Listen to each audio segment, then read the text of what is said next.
All right. Hello, everyone. Thank you for joining us today and welcome back to the AAAS IU's monthly virtual workshop series. We took a little break for the summer, but we're back for the fall and extremely excited for the presentations we have lined up.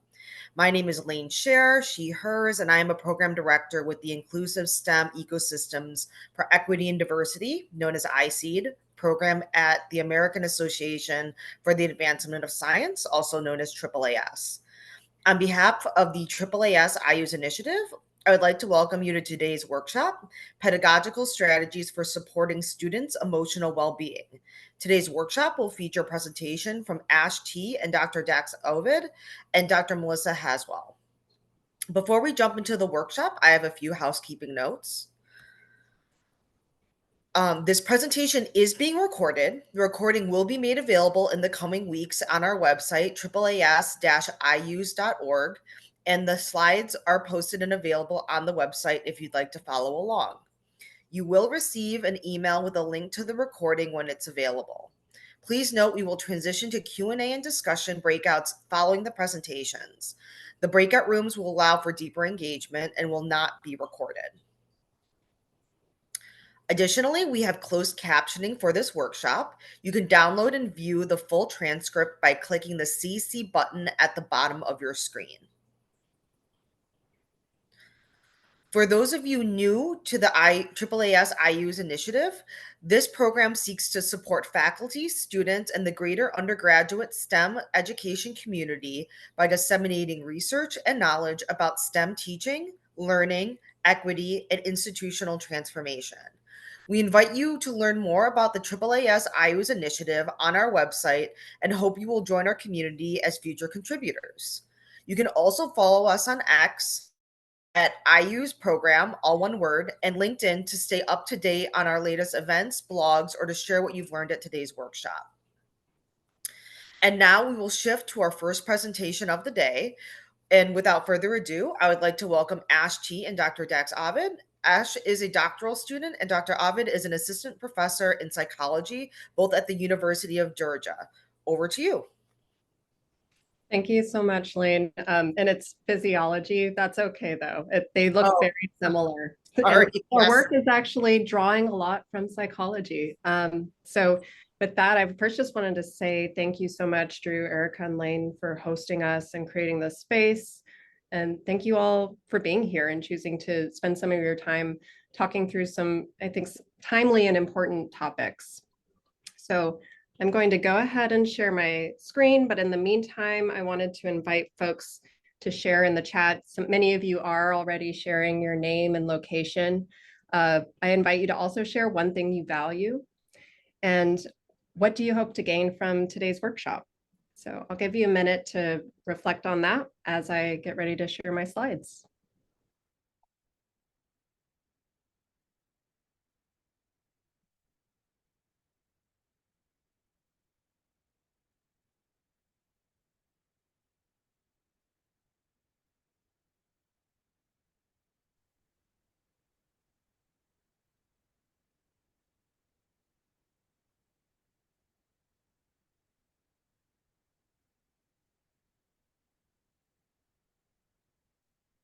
And so while Dr. Ovid is getting ready, I'll go ahead and share for me. Hi, everyone. My name is Ash T. I am at the University of Georgia in Athens, Georgia. And one thing that I really value as someone who is self-diagnosed autistic is honest communication. Information is very important in my ability to make decisions and navigate the world. And something that I hope to gain from today's workshop is to hear your thoughts on the work that Dr. Ovid and I are doing. Thank you, Ash. And I'm Dax. I use they and she pronouns. One thing I really value is the transformative potential of education. I feel like my own life has taken many different trajectories, and education's been a guidepost for me in times of turbulence. I believe it can play that role with proper facilitation and leadership from our instructors. So can everyone see my screen? See the slides? Can I get a yes? Yes, we got a yes. Okay, thank you. Thank you very much. Okay, so That's a little bit of our introduction. Continue to share your name, where you are, what you value, and maybe something you hope to gain from today's workshop, something that'll make a real difference for you in your teaching or in your practice, regardless of what role you play. One thing I want to acknowledge is we're in a shared context. If you're based in the United States, it's election season. Many people may be recognizing or attentive to how politically polarized this particular era of our lives is.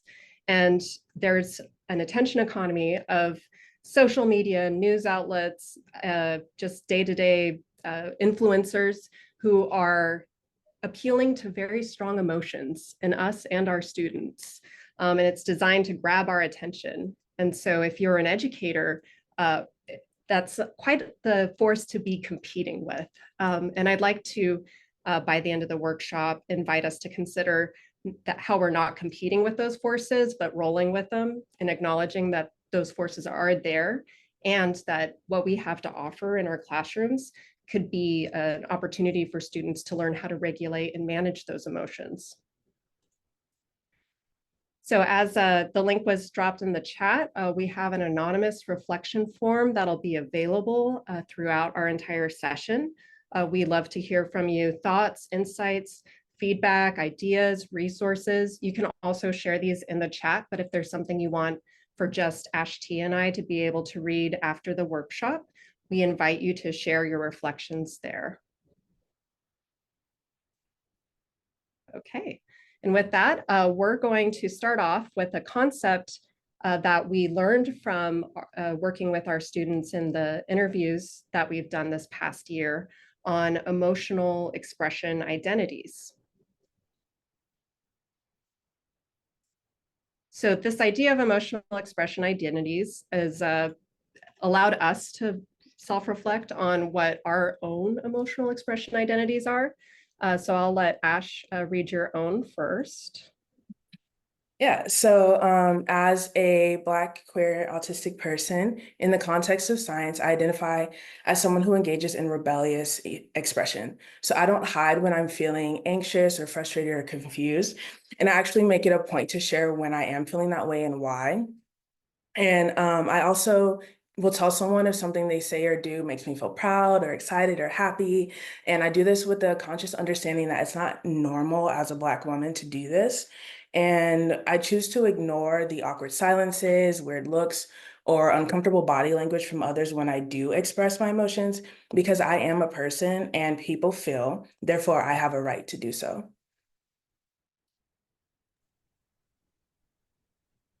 Great, thank you. I also am someone who is passionate about emotions. I identify as bisexual, I'm white, also depressed and anxious. And with all of those identities, that influences what emotions I feel like I can express, what I'm allowed to feel, just like any other kind of intersection of identities.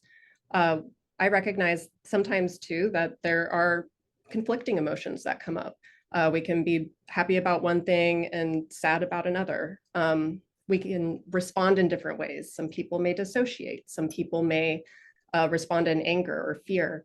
And how do I, as an educator, hold space for the many different kinds of emotions that come up, as well as deconstruct and address issues of false charity or dehumanizing forms of caring or fixing people that's commonly associated with white women. So this is a part of my critical emotional reflexivity. So we're not expecting you all to write your own emotional expression manifesto in just a couple of minutes, but we do want to give you the opportunity to get started to think for yourself. How do you manage, express your emotions? How does that connect to other important aspects of your identity or salient aspects of your identity based on your context? And we invite you to think specifically in the context of science, if it's in science classrooms or science departments, or related to industry and whatever particular nonprofit fields you might be affiliated with. So we're going to give you 2 minutes to write quietly for yourself, and we'll invite folks to share if you'd like in the chat, but also no pressure to. This is an exercise for you to get started and hopefully a tool that starts to open up for yourself how your role and who you are affects how you express emotions. So I'll set a timer for 2 minutes.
Okay, 30 seconds to wrap up your thoughts for now or put a pin in how you'd like to follow up after this workshop.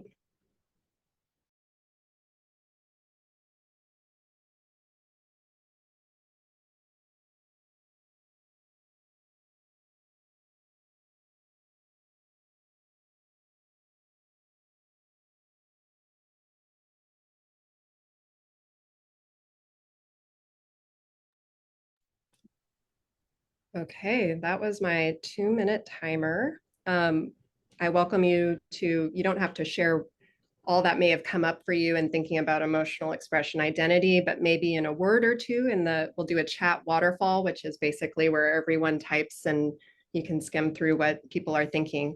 1 or 2 words of what's coming up with you or what's resonating with you.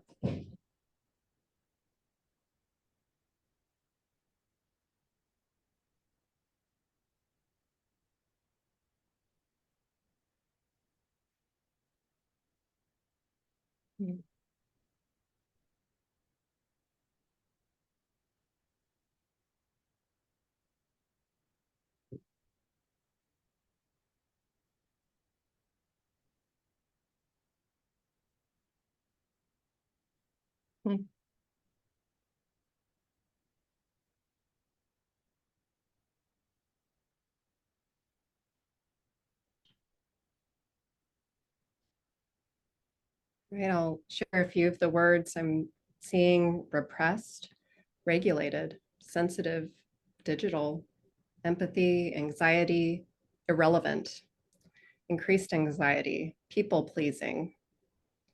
When is it appropriate? Masking, worried, doing no harm, mother first, scientist second, imposter, hypervigilant, threatened, joy. Awesome. Thank you so much for sharing just 1 or 2 words that are what's coming up. As someone who was socialized in sciences, specifically in the biological sciences, we never talked about emotions in any of my classes as far as I can remember. I remember instructors demonstrating passion or interest in the topic or enthusiasm to enroll us in sharing that. But it felt like some emotions are allowed and some aren't. Meanwhile, I remember in my humanities courses, when, for example, 2016 Black Lives Matter protests are coming up, we took time to check in with each other and how are we doing and what's coming up for us. So depending on what field you're in, that could change the nature of if and how you engage in emotions in your classroom. And that's something we hope to explore in the context of science and create conversations around from today's workshop. So with that, I'm going to pass it to Ash T, who will be going over preliminary results from our feeling rules study. Thank you, Dax. And thank you everyone for sharing your thoughts and engaging in this reflective activity. And so as Dax had mentioned, this idea of emotional expression identity is something that came up during our analysis of data from a study that we did with students. And so I kind of said, sorry to interrupt, Ash. Are you able to make it full screen? Is that better? Much better. Much better. Okay, perfect. Sorry. And so to set the context of our study, in the United States, burnout is considered at a crisis level among our health workers, as something that was shown in a advisory put out by the US Surgeon General in 2022. And emotional exhaustion is a key factor of burnout. And so when we're thinking about emotional expression, burnout, and work, that leads us to the work of Dr. Hochschild, who did work on the commodification of feelings, or this idea that employees are asked to engage in emotional labor in order to display the emotions that society or their employer desires them to display in order to have money and job security. And so from that work, there came these two concepts of feeling and display rules, or the societal norms around what and how what people can feel and how they can express those feelings in given situations. And so a recent study from the American Association of Medical Colleges found that over half of the people applying to medical schools majored in biology. And so that got us thinking, well, if a majority of our incoming medical professionals majored in biology and were socialized in that discipline, then what are those feeling rules and display rules that they are learning in their undergraduate work that is then being most likely adhered to and followed in their professional experiences? And so in order to answer this question, we engaged in a qualitative study where we did 21 semi-structured interviews with pre-health students. And then we also conducted 6 focus groups with those same students that we interviewed. And we are currently still in the thematic analysis phase, but we wanted to share some of the preliminary results from the finalized code book of that data. And when we put our data into like 2 main themes, so that's the feeling rules, and then what we are exploring, and as the opposite to feeling rules, is this idea of feeling rights. And so when we're thinking about feeling rules, students were talking about over their own authentic emotional expression. I need to prioritize how my instructor is feeling. So an African-American heterosexual woman student said, I feel like sometimes I don't feel comfortable, I guess, portraying negative emotions to teachers in fear of how they might react at something. And sometimes it's just to make them feel better. There's also this feeling that I need to prioritize how people perceive me. And so a Middle Eastern straight female student said, I feel like a lot of times in some of my courses that I struggle in, like organic chemistry, a lot of people are doing well in. So I'm like, I don't want to seem like I'm not as smart or I'm kind of dumb towards something. I don't want to show that. And then another concept is this idea that I need to match the emotional expression of my peers. And so an Asian Indian straight female said, I feel like unless I know that they're probably feeling the same way, I wouldn't express this stuff because a positive emotion might be positive with me, but they might see it as like bragging. And so during these conversations with students, while they were expressing different experiences that they've had with being policed in their tone, so when they're expressing ideas, but people are focusing on the emotional matter, or when they're feeling emotionally invalidated, so when they're sharing their emotions with a peer, with an instructor, feeling like those emotions aren't allowed or it's inappropriate to express. They also talked about some of the either actual fears or perceived fears of what might happen and if they were to express their emotions. So things like having negative judgment of their selves. Maybe some instructors might not want to write letters of recommendations for them. It might even impact their future collaborations and relationships. And so these are the things that are kind of perpetuating or influencing why students choose to engage in authentic emotional expression or not. And so in kind of the opposite of that, when we're thinking about, okay, what are some of those things that would help students feel more open and free to express themselves and engage in authentic emotional expression, or what we're calling feeling rights, there's this idea that we need to recognize the benefits of emotional expression. And so a white 95% gay, 5% straight trans man student said, if I express an emotion and then the situation went smoothly, I may feel really proud of myself and not as emotionally drained. Another way to support authentic emotional expression is we need to recognize the risks of emotional suppression.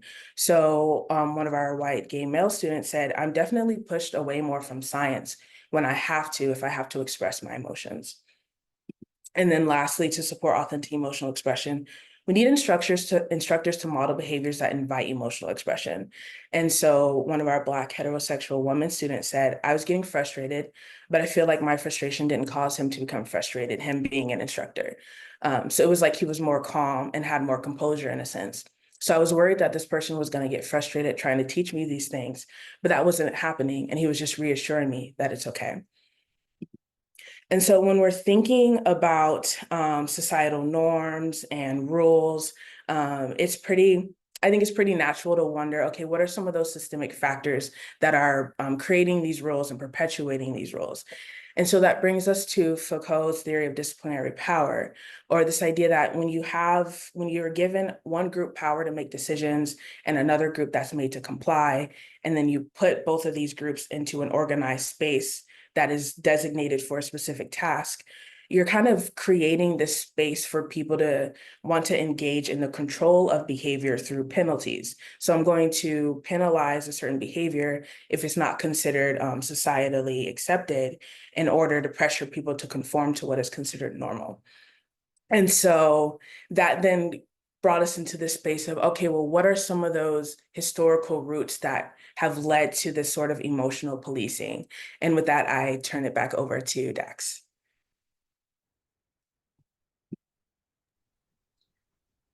Okay, thank you, Ash.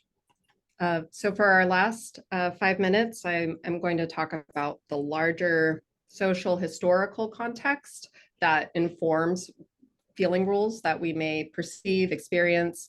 You may relate to what some of the students shared in our interviews.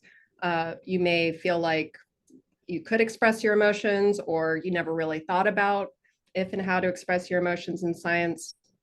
One thing's for certain, though, STEM fields are extremely difficult, challenging, and as much as we work to create inclusive classroom learning environments, there's so many other factors at play in terms of what are the expectations of professional schools, or from family, or from the many, many other forces that students are surrounded by. So for 5 minutes, I'm going to think through where did this idea potentially come from by diving into some education theory and curriculum studies literature. And after that, we'll have a Jamboard that we can engage with in our breakout room after the session. Okay. Is it full screen? Yes. Thank you. Okay. So when we look at the social historical context, one piece of literature that came up that seemed to resonate with what we were reading in our interviews is this concept of emotional imperialism. This is something that is a part of the systems. So I invite you to think about systems in education that control and regulate emotions. And what examples come to mind? Some people might feel like you know what systems are. Some people might feel like that's a term that gets thrown around a lot. Not sure what it means.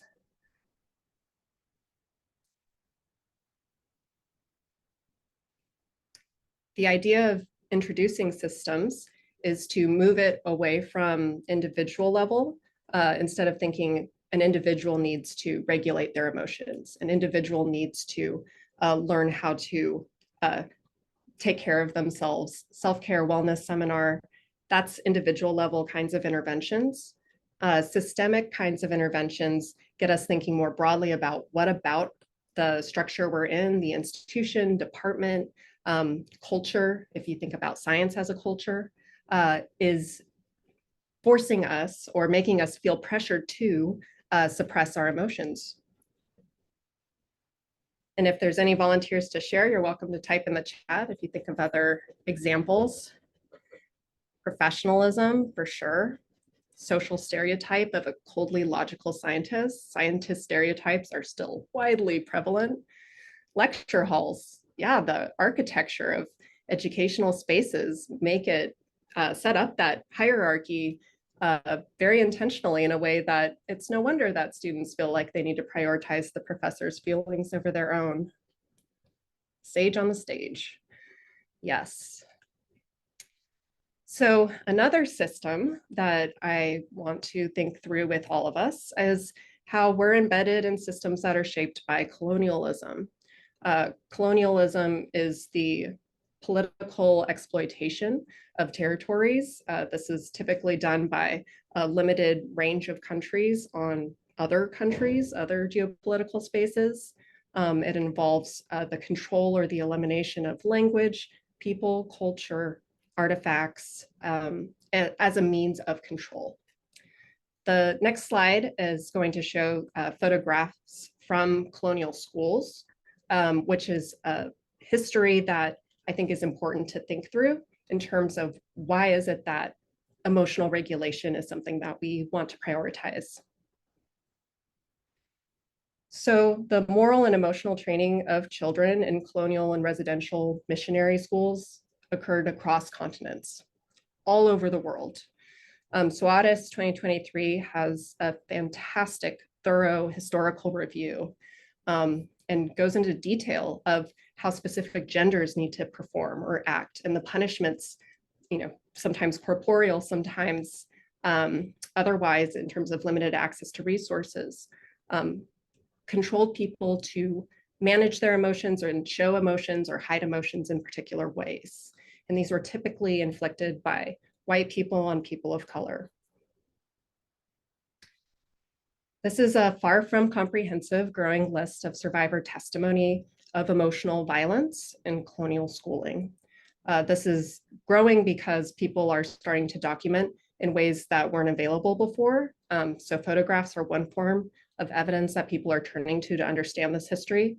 There's also diary journals or newspaper articles that people are starting to read and look at to see what was the ideology, what was the dominant theme or expectation that was being imposed in these particular schools with children. So as disheartening as that feels and how deeply rooted in history as that is, we do hope to bring a perspective of what's possible. And so I'll leave you with two ideas quickly. One is affective decolonization, and this is from Michelinos Symbailis. And this is the idea of affective decolonization. In the same way you might be thinking about your curriculum and who's represented, how do we think about the affective structures and sensibilities that we can challenge in our classrooms? And lastly is affective solidarity, which builds up the awareness of feelings, which we believe the emotional expression identity piece is an aspect to begin that conversation, embodied knowledge, and using that as an impetus for change and building collective solidarity. And with that, thank you so much for your attention. And we look forward to engaging with the Jamboard with you if you come to our breakout room later. Great, thank you so much. I'd like to now welcome our next speaker, Dr. Melissa Haswell, Associate Dean of Science and Mathematics at Delta College. Over to you. Good afternoon, everyone, and thank you, Dax and Ash, for such a great introduction to which transitions really well into my talk on creating an equitable classroom using trauma-informed pedagogy. And I wanted to start off with a quote from Bell Hooks. I love this quote. It really guides me in my practice as an administrator and as an educator. So to teach in a manner that respects and cares for the souls of our students is essential if we are to provide the necessary conditions where learning can most deeply and intimately begin. So really beginning with how are students feeling and how are we as educators feeling?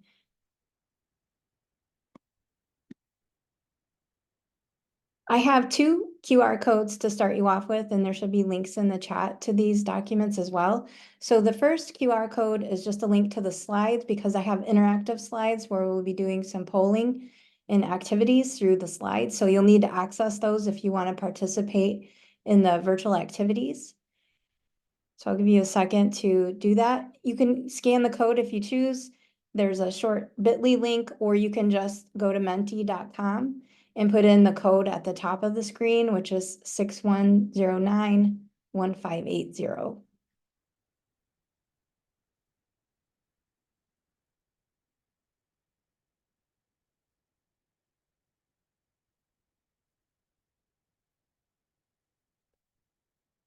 The Menti code is on all the slides, so I'm going to move on for sake of time, but if you need that, you should be able to access that quickly at the top of each slide.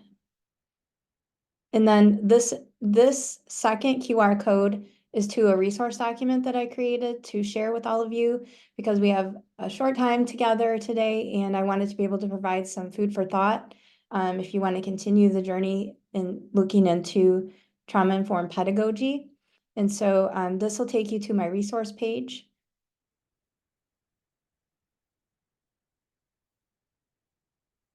And I'll give you a second to scan that. These are on the slides that will be posted on the website too, so you'll be able to scan that later on as well.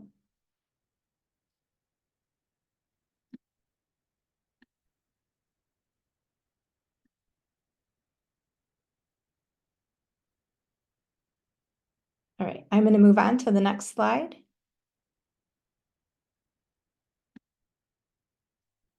To get us started, I just wanted to see what is your level of knowledge about trauma-informed pedagogy? So I have 3 options for you.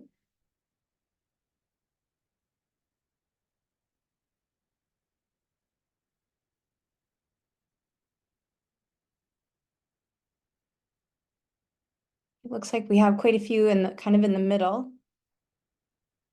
A lot of new folks as well, so that's good.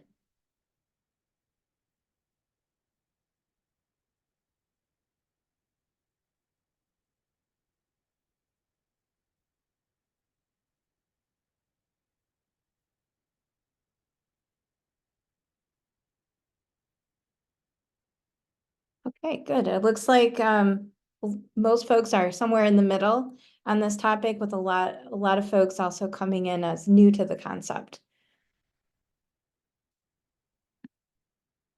So I hope I can share a little bit of a few nuggets to get you started. It is a bit of a journey to learn about trauma-informed pedagogy, but I think we can all relate because it really deals with how we handle stress. I just wanted to set some community norms when we go into breakout rooms, especially. So I want to create an inclusive space, create a shared space, and respect confidentiality in the breakout rooms, especially, and then speak from your own perspective. And please be mindful when people are speaking, which applies more to the breakout room. I'm also showing you these because these are a great way to model how to start off a trauma-informed classroom. So it helps students just to feel like they're in a space of caring. There are more extensive versions of these community norms. I like the shorter version for students in class.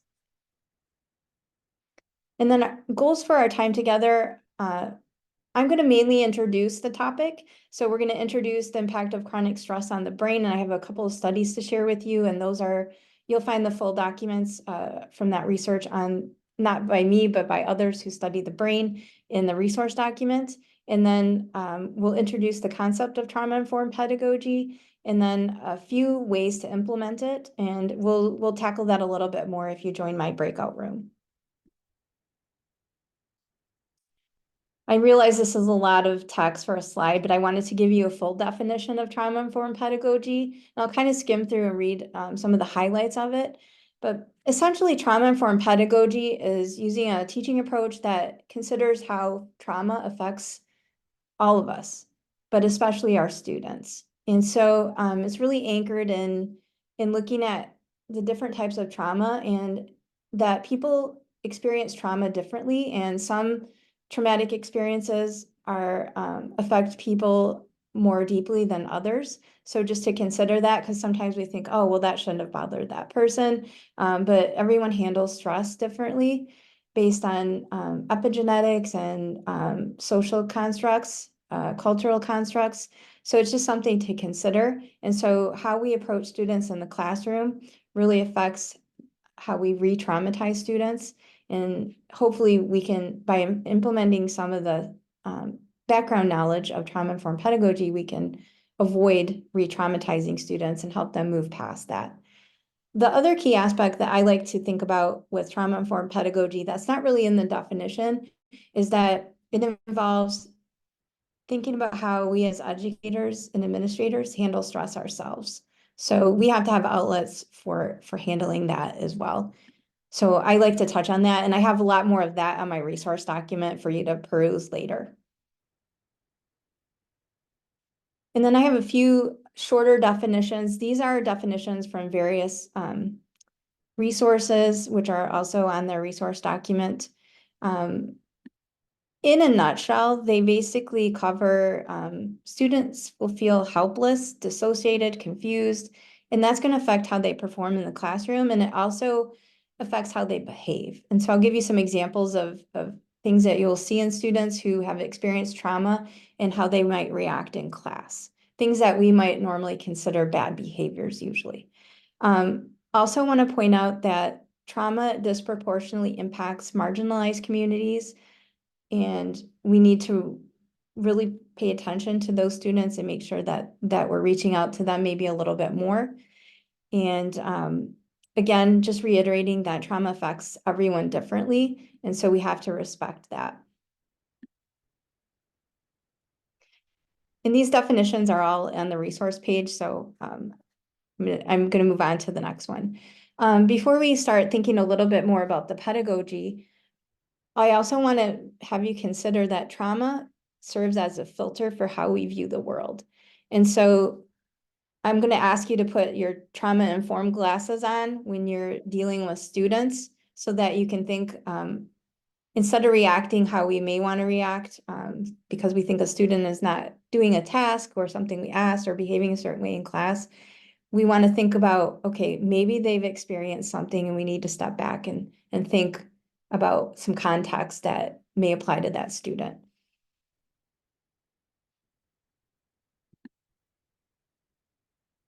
So if you're not familiar with the brain, I'm going to point out two structures, the hippocampus and the amygdala. Stress disproportionately impacts those two structures of the brain. The hippocampus is where we store our long-term memories. It's the structure that's affected with Alzheimer's. And then the amygdala is the generic term is the seat of emotions. And so we will see in folks that have experienced trauma, especially long-term trauma like racialized trauma, that they don't handle emotions well. So they have outbursts and may cry a lot and different things that we may not really associate with trauma because we don't really know what's going on with the student. It also can affect the memory. So they may struggle with taking tests and they may do poorly on exams, especially if it's, an in-class, high-stress exam. They may struggle with that because their long-term memory is not there. We see this a lot in students also who don't get enough sleep. It affects long-term memory and the ability to recall. And so it's a similar thing because it's the same stress hormones that apply to when you don't get enough sleep as to when you're stressed. So those are the two major structures that are affected in this stress response. And the stress response is guided by multiple hormones, which are regulated by the hypothalamus pituitary adrenal gland axis. So I have some other resources on the document that you can, if you want to dig into the biology of this a little bit further, I've got some videos and other resources that you can look into. But I usually, I taught nursing students quite often. in my teaching career. And I really emphasize this with them because that's a really high stress job. They're working shift work. And so it's really important that they know how to learn how to deal with stress so that they don't traumatize themselves in their careers. The other aspect of stress that I wanted to show you is that this is some studies done on the brain, unstressed versus stressed. And so this was actually done during COVID and the kind of the meat of the pandemic, I should say. And so when you look at the difference, they looked at how stress affects the brain during a high stress situation like a pandemic. And so you can see that when we have an unstressed brain, that we have more activity in the prefrontal cortex, which is where our thinking brain is. And so then it can communicate with the other aspects of our brain. Whereas when you have a stressed brain, you have less activity in the prefrontal cortex and then a higher activity with the stress hormones on that hippocampus, which is kind of that middle high stress area, and then the amygdala again, as you can see. And so this really limits the ability to think. And so you may have seen this when you've been in a high stress situation where you just can't think. And so I just wanted to show you that this is not just, a lot of folks tend to think of this as, oh, we got to control this, as Dax and Ash provided in their presentation. We tend to think in science that we need to control emotions, etc. But when we're under stress, it may not be visually present in students, but it's affecting their brain and they really just can't think in that moment. And then I wanted to point out long-term stress. This is just one study on how long-term stress affects people over time. So it's a really busy slide. I pulled this from the research, and this article is also on my resource page. But transgenerational stress affects our genes, both the DNA itself and then epigenetics. So when pregnant mothers are exposed to stress, they pass that on to their children, and then it's also passed down in cultural practices, etc., especially through racialized trauma. So again, this has been highly studied in multiple populations. Even it's been studied in animals and in humans, and it translates into both. Whereas it leads to disease over time, like heart disease, cardiovascular disease, diabetes, etc.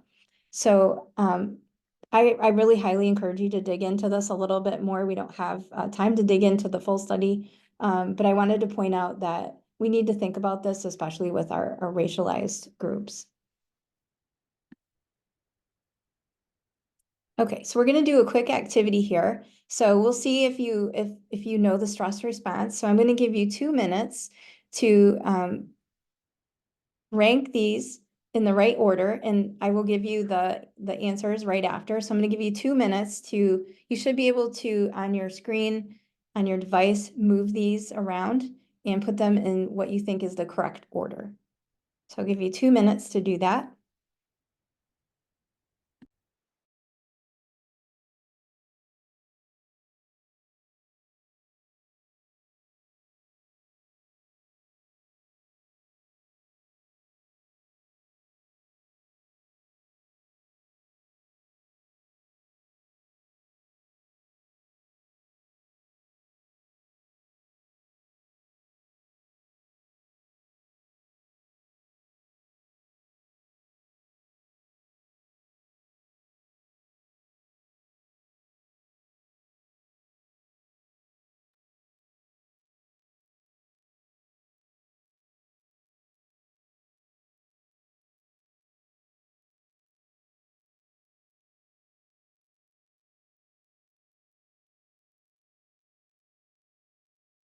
These are always fun to watch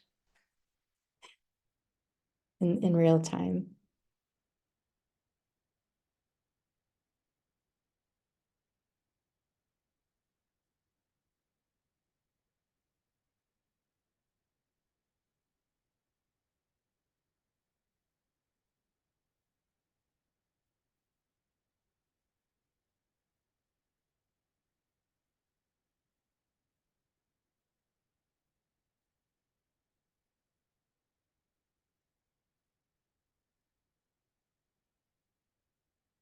Okay.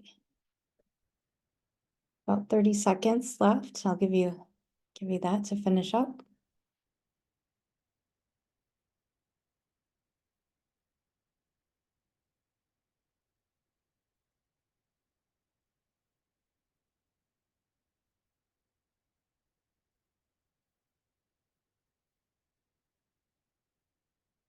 Okay. Looks like the movement has slowed down, so I'm going to give you the answers. It looks like you all know the stress response fairly well, so I will put them up in the correct order. And it looked like you all had them pretty in the correct order. So you're interacting with the student and they become agitated and they start to yell at you and accuse you of purposefully not helping them. So that is the trigger. And then your emotional brain is going to take over. So you're now under a stress response and you have a potential threat to your physical or emotional well-being. And then your thinking brain is going to check things out and confirm that threat is real. And sometimes it gets overridden by your emotional brain, and the thinking brain will go offline. And then you're in your fight, flight, or freeze response, where our adrenaline is now pumping through our body. And then you're going to react by raising your voice and telling them they need to leave. And then your thinking brain will come back after the situation has been removed. So this is, I'm showing you this because this is where we all know that this occurs. You all did it, really put it in the correct order, but this is where we need to figure out how can we stop our emotional brain from taking over so that we interact with the student in a way that feels caring and supportive. So this is also about, again, about us learning how to control our own stress response so that we can better help students. These are some signs of trauma in college students. So you may notice this in some of your students. Tendency to miss a lot of classes, challenges with emotional regulation, fear of taking risks. A lot of times they just don't want to try anything new, or they're worrying about their grades all the time. Anxiety about deadlines, exams, group work, or public speaking. Anger, helplessness, or dissociation when they're stressed. They may withdraw or isolate. So you may see students putting their heads down in class or just not coming to class on a regular basis, showing up late. And then you may notice students involved in unhealthy relationships. And I think we can all relate to students sometimes sharing more than we want them to or need them to in class. And you get an idea of where they're at as far as relationships.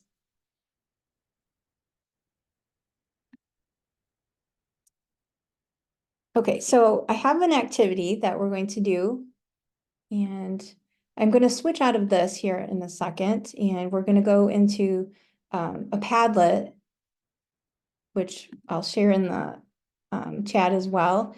And so the Padlet, on the Padlet, you're going to see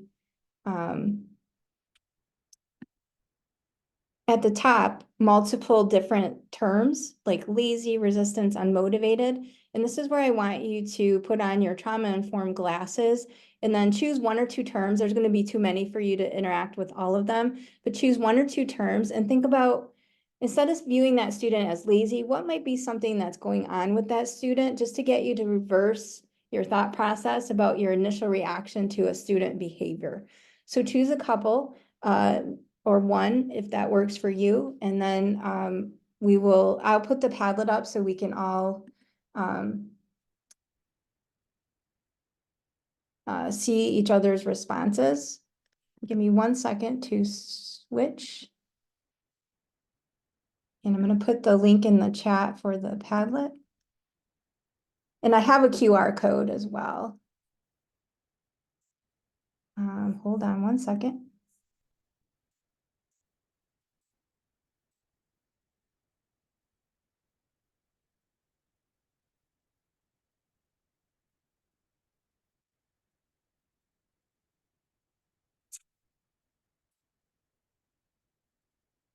I'm going to put my slides back up so you can get the QR code off the slides. So there's a QR code there if you want to scan that to go to the Padlet or the bit.ly link. And then I put a link in the chat as well.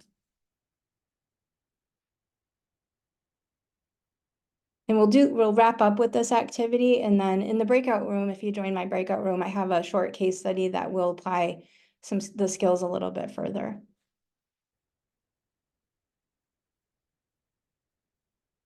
I'll leave that up for another second, and you can feel free to start adding things to the Padlet.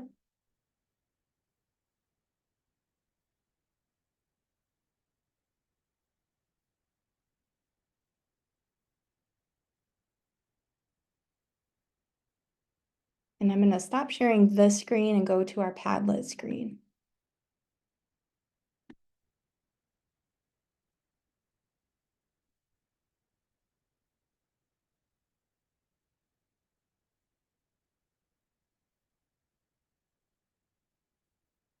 You all are very quick. Awesome.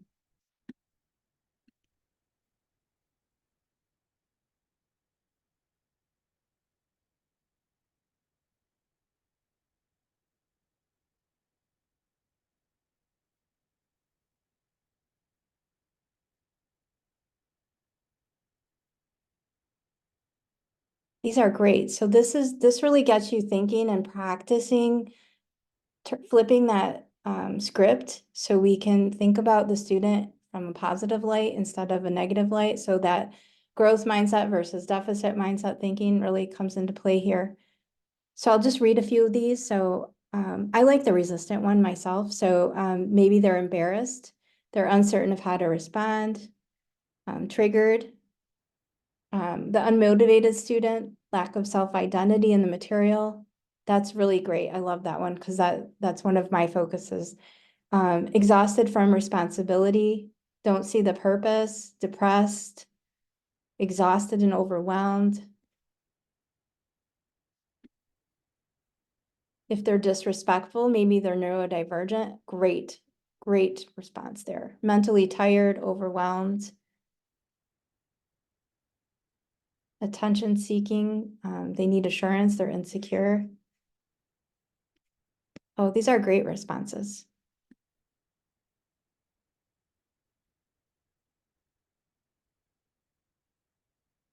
And I know at least when I first started teaching, these are all things that I used to think about students some 20 years ago. And now I see, as I started working with students and learning more about trauma-informed pedagogy, that they have a lot of issues going on, especially at our community colleges.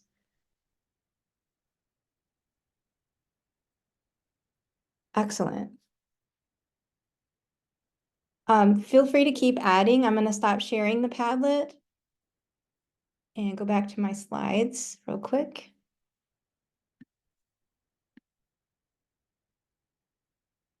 And you'll have access to that Padlet after the meeting as well.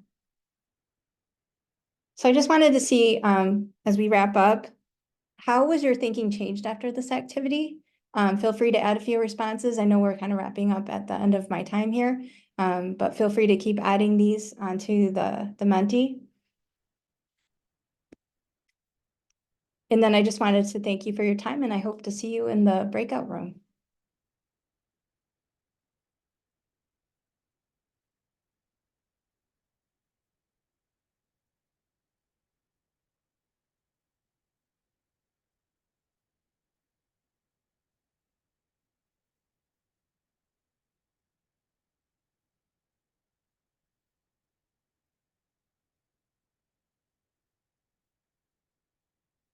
And I'll stop sharing so that I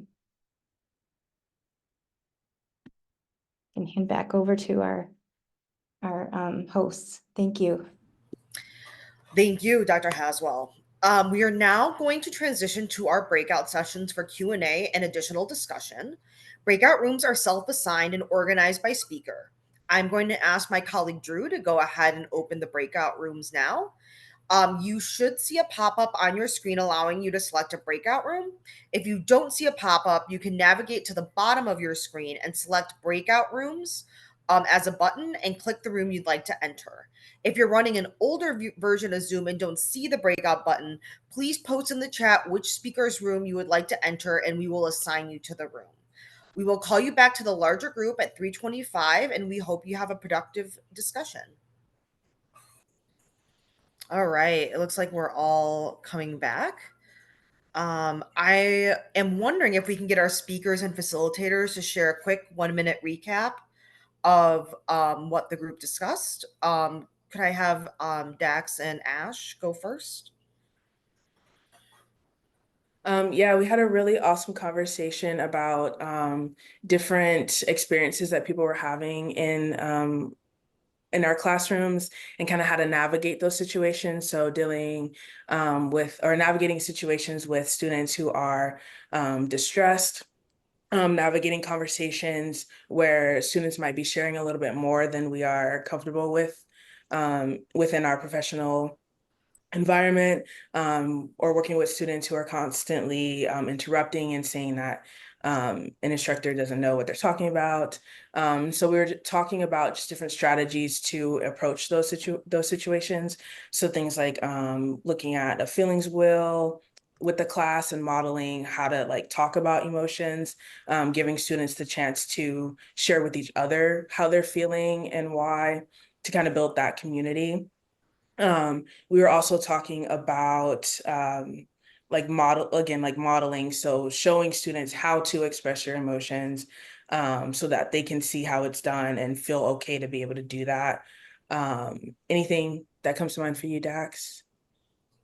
I'll just wrap up by sharing that we did some brainstorming, and the bit.ly/STEM Motions Jam link in the chat offers a nice overview of our collective knowledge and insights on this topic. Great. Melissa, would you like to go? Sure. I think we talked about a scenario with the student, but I think the thing that came out that really stood out to me was how do we discuss with colleagues who may think that we're reducing standards or rigor by helping students move past the trauma or other emotional issues that they have or social issues they have going on, and without feeling like we're coddling them, and how do we help them still succeed in their field that where we need, you know, a high level of knowledge to complete their job, but also removing those barriers. So that was one of the struggles that we thought was tough, because there's a lot of folks in STEM who think you shouldn't be coddling students, but it's not coddling, it's helping with success. So Right. Well, before we go, I would like to thank our wonderful speakers and facilitators, the rest of the AAAS IU's team, and all of you who are able to join and participate in today's workshop. We do have a survey link that we are posting in the chat and we'll send via email. It should just take a couple minutes and we would really love to get your feedback. As mentioned, a recording of the presentation will be posted on our website and emailed in the coming days. And again, thank you all for joining us. We hope to see you at next month's workshop, which is Mentorship as a Spectrum, helping students be both effective mentors and mentees, with Marcella Ortiz, Jessica Spott, and Emily Fisher on Thursday, September 19th. As always, we look forward to engaging and learning with you and from you, our AAAS IU's community. Please take care.